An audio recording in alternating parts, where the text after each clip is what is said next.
en Caminando por la Vida. Gente que vale la pena. El 1 de abril de 1939 se emitía desde el cuartel general de Franco en Burgos el último parte de guerra en el que se informaba de que las tropas nacionales habían alcanzado sus últimos objetivos militares y que por tanto la guerra había finalizado. Aunque a veces, escuchando a algunos políticos, da la impresión de que esto sucedió antes de ayer, pues hace exactamente 86 años de este acontecimiento. Políticos, por cierto, que están empeñados en seguir enfrentando a los españoles, a ver si consiguen repetir la guerra y con la esperanza, a ver esta vez si pueden ganarla. A partir de ese 1 de abril comienza lo que se ha dado en llamar la posguerra, una etapa dura, después de una guerra alargada artificialmente por el bando republicano hasta los 3 años, y que había enfrentado a hermanos contra hermanos, resucitando antiguos odios cainitas. Y para hablarnos de este periodo, contamos esta tarde en Caminando por la Vida con un grande del periodismo, profesión que ha ejercido durante más de 40 años, escritor prolífico sobre temas históricos y autor de La represión de la posguerra, editado por Editorial Actas y con prólogo de Stanley Payne. Miguel Platón, muy buenas tardes y bienvenido a Caminando por la Vida. Buenas tardes. A partir de ese 1 de abril de 1939, los vencedores de la guerra buscan revancha o justicia. Pues bueno, a mí me parece que fundamentalmente justicia. Es decir, no puede descartarse que hubiera casos en los que se buscara revancha, pero fundamentalmente justicia en aplicación del Código de Justicia Militar contra los autores no ya tanto de lo que se llamaban delitos de rebelión o rebelión, sino contra los autores de delitos de sangre, es decir, los que habían cometido, acciones tremendas castigadas por el Código Penal ordinario, ¿no? Yo creo que conviene distinguir, Miguel, entre los muertos que se producen en la retaguardia de ambos bandos y los muertos producidos después de la contienda, porque hay gente que hace un totum revolutum ahí muy raro. Sí, vamos a ver, yo me he limitado con la investigación que he hecho y con los documentos que tengo a los casos de la posguerra, a los consejos de guerra y que imponían penas de muerte en la posguerra. De la etapa de la guerra, pues yo no lo he investigado por falta de capacidad. Es decir, a mí me parece, de acuerdo con lo que he visto en los archivos, que sería posible hacer con una precisión muy elevada conocer el número de personas represaliadas, tanto en uno como en otro bando durante la guerra, igual que el número de los caídos en combate. Pero por ahí he visto pues eso de determinados estudios que son un poco rigurosos y, hombre, yo creo que la Universidad Española debería afrontar esta cuestión con carácter imparcial y objetivo. En tu libro la represión de la posguerra das algunas cifras, porque la gran peculiaridad de la Guerra Civil Española es que se produce prácticamente el mismo número de muertos en la retaguardia entre civiles que en el frente entre soldados, ¿no? Sí, aproximadamente sí. Eso, bueno, algunos estudios varían un poquito más, un poquito menos, pero lo terrible de la guerra es precisamente eso, que en las retaguardias hubo el mismo número de víctimas que en el frente. ¿Contamos con cifras certeras sobre ese número de víctimas mortales durante la guerra? Y la posguerra, claro. Hombre, vamos a ver, yo la de la posguerra sí que las tengo. Durante la guerra, pues hay distintos cálculos, ¿no? Pero vamos, podríamos estar hablando de entre 300.000 y 400.000 muertos por ambas causas, por combates en el frente y por represión en las retaguardias, incluidos 25.000 extranjeros. Entre ambos bandos, Miguel, entre ambos bandos estaríamos hablando de 300... Entre 300.000 y 400.000, eso es. Uh-huh.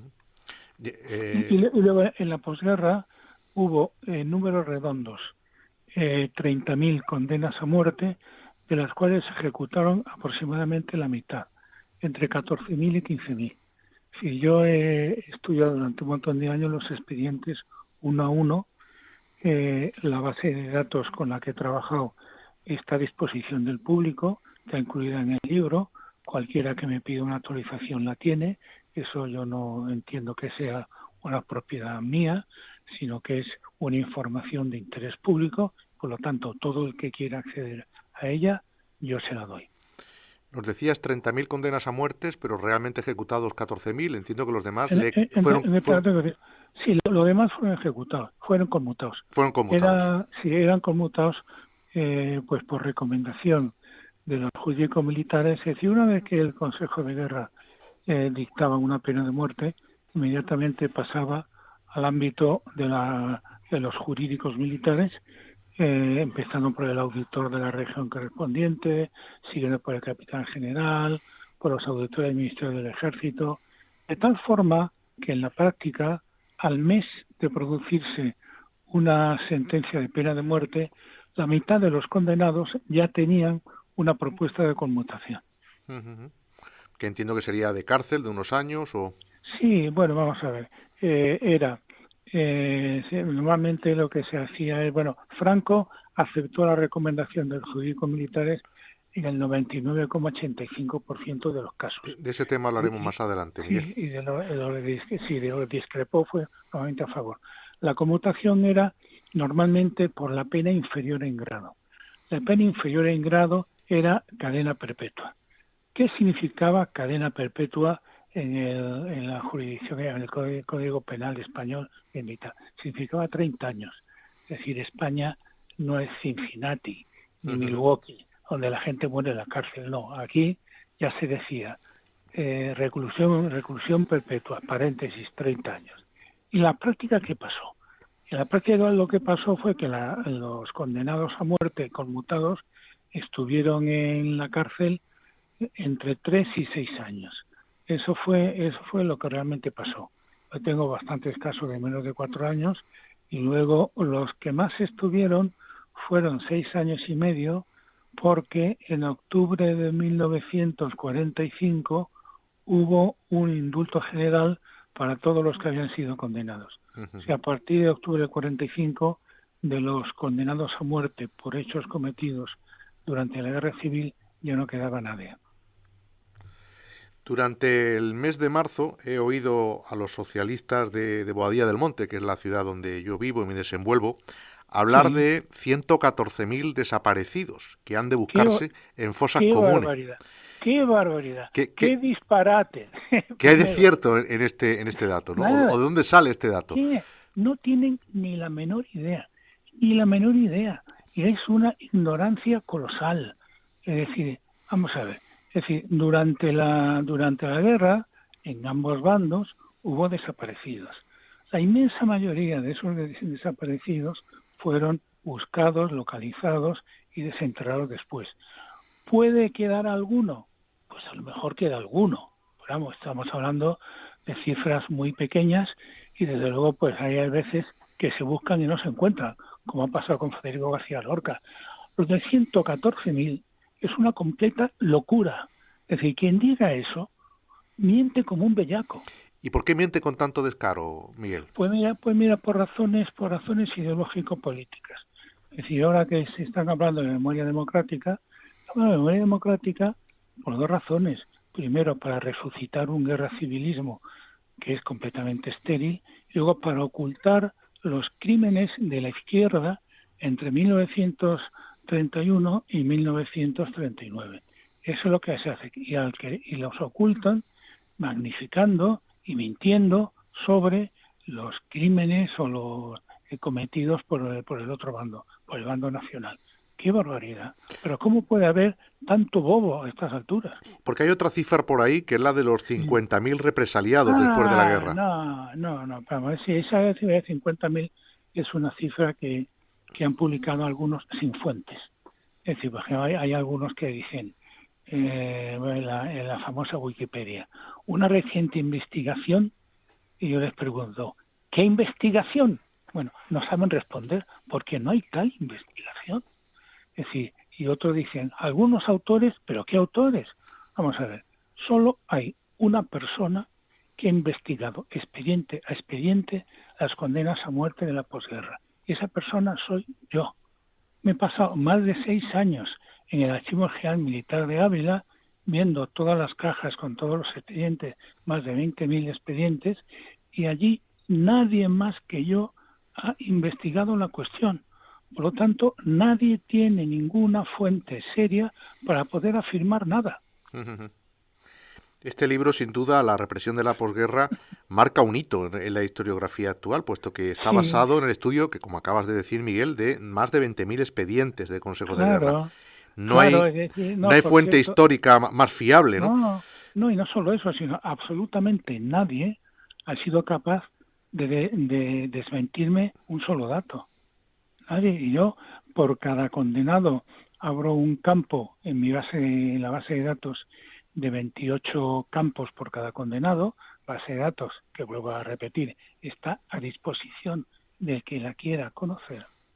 Y entonces esos 28 sobre 20.000 son como 500.000 de datos. Nadie me ha desmentido un solo dato, ni lo podrá hacer, porque son los documentos. ¿Cómo se gesta este libro y cómo tienes ese acceso a esos expedientes? ¿Cómo te las arreglas?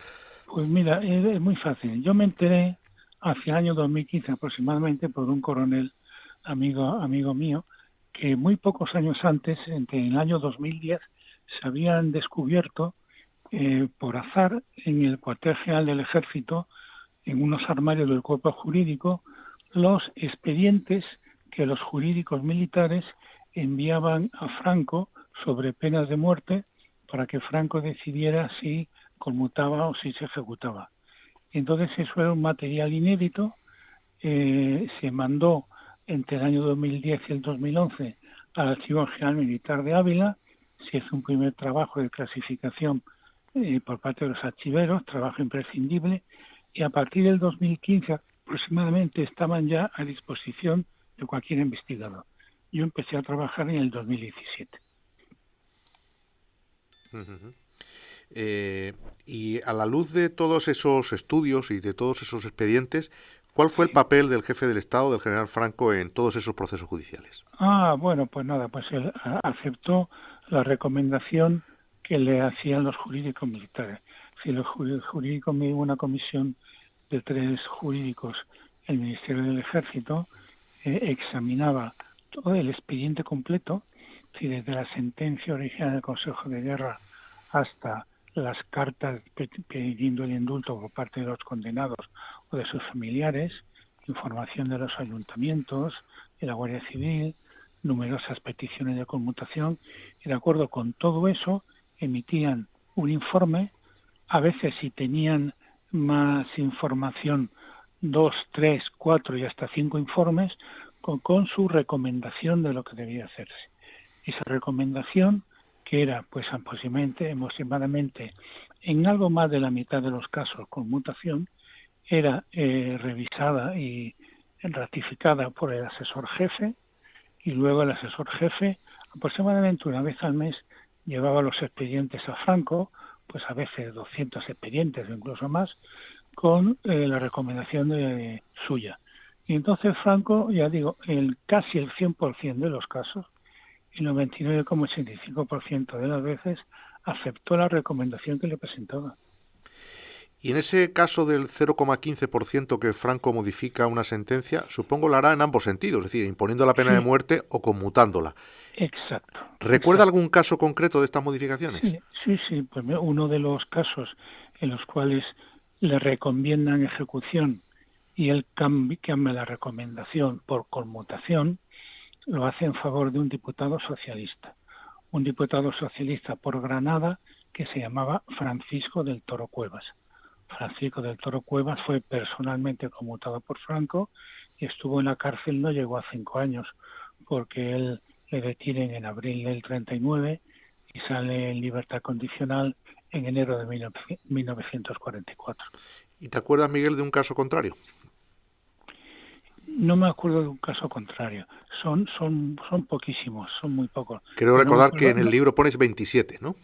Sí, en total, pero más a favor que en contra, en total de los 27.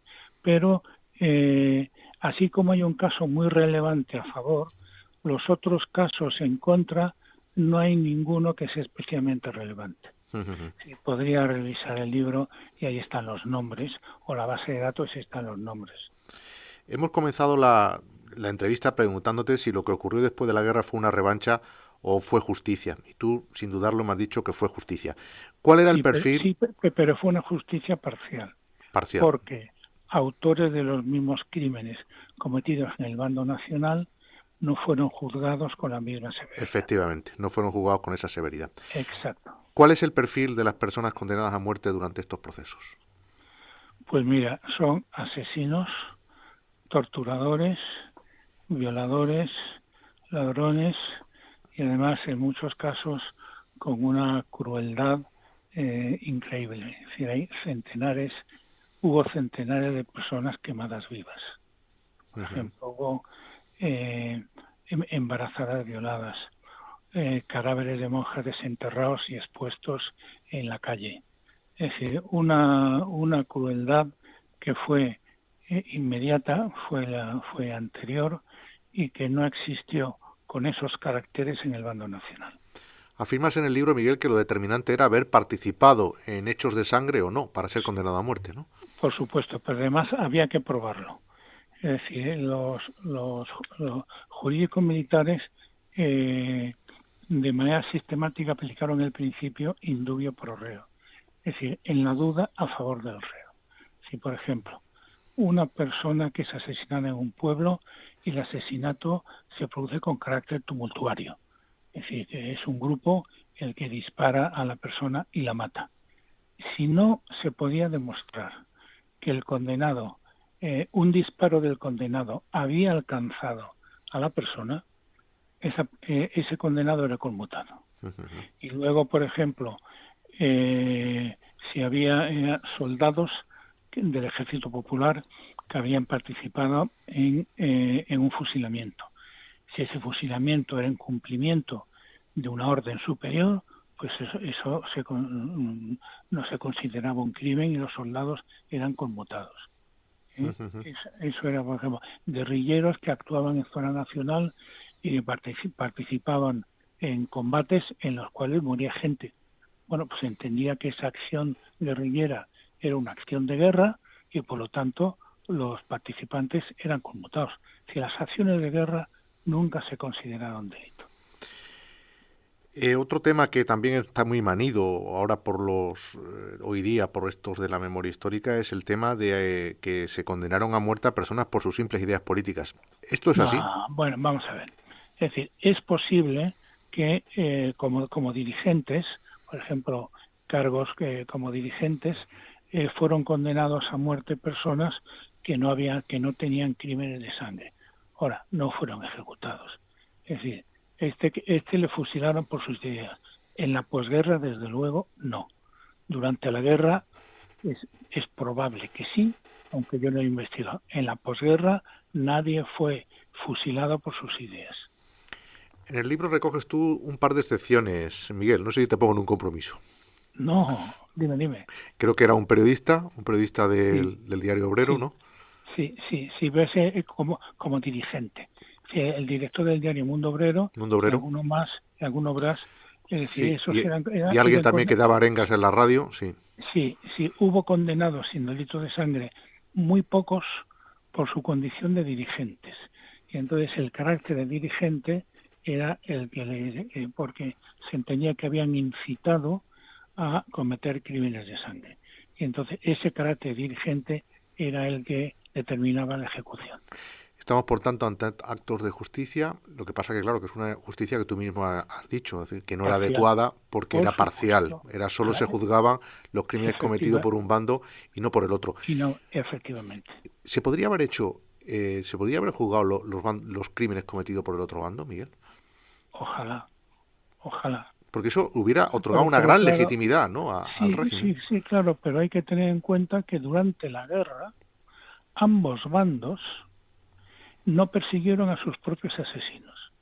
Es decir, el bando nacional no persiguió a los asesinos propios, pero el bando republicano tampoco persiguió a sus asesinos propios. Es decir, es que la dinámica de España entre 1936 de 1939 fue terrible, porque no había seguridad jurídica. Y después de todo lo sucedido, que lo has descrito con toda su crudeza, ¿cuándo y cómo comienza la reconciliación entre ambos bandos? El mismo día que empieza la guerra. Sí, desde el mismo día que empieza la guerra, si queremos el 17 o el 18 de julio del 36, hay izquierdistas que protegen a derechistas y derechistas que protegen a izquierdistas.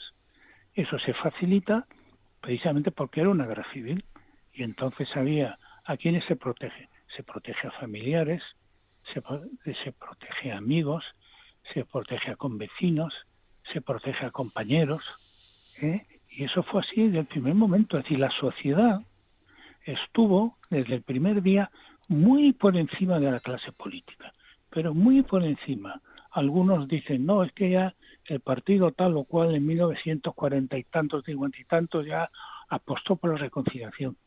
Usted apostó porque después del día viene la noche y después del otoño el invierno. Es decir, la gente mayoritariamente estaba ya reconciliada, pero muy pronto.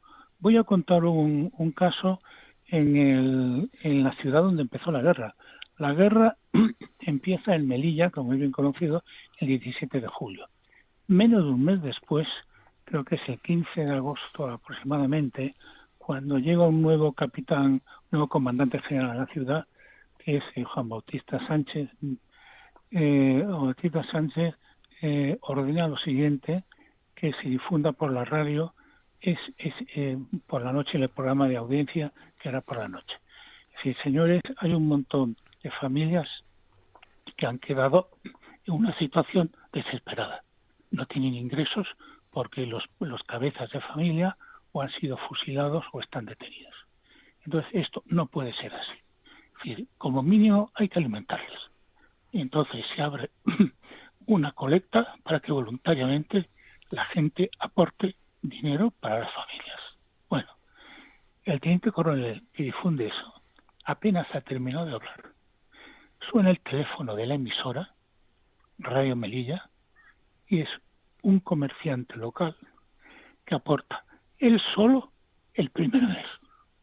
Él solo el primer mes. Cuando el teniente coronel va a la comandancia general, hay muchos que ya están, que quieren aportar. Y al día siguiente, por la mañana, hay cola de gente para aportar dinero. El primer día, antes de 24 horas, se había recaudado 20 veces lo que se había pedido para el primer mes. Inmediatamente se ponen en servicio unos comedores. El primer día van aproximadamente 100 mujeres y niños, el segundo día 200 mujeres y niños, y a los pocos días, todos los días, se da de comer a 500 mujeres y niños. Y les sirven jóvenes de acción católica. Uh-huh. Si eso no es reconciliación, ¿qué es? Bonito ejemplo, bonita anécdota que has compartido con nosotros aquí en Caminando por la Vida, Miguel. Miguel Platón, autor de esta joya de la historiografía actual, la represión de la posguerra. Enhorabuena y muchísimas gracias por acompañarnos en Caminando por la Vida, Miguel. Muchas gracias a vosotros. Un abrazo.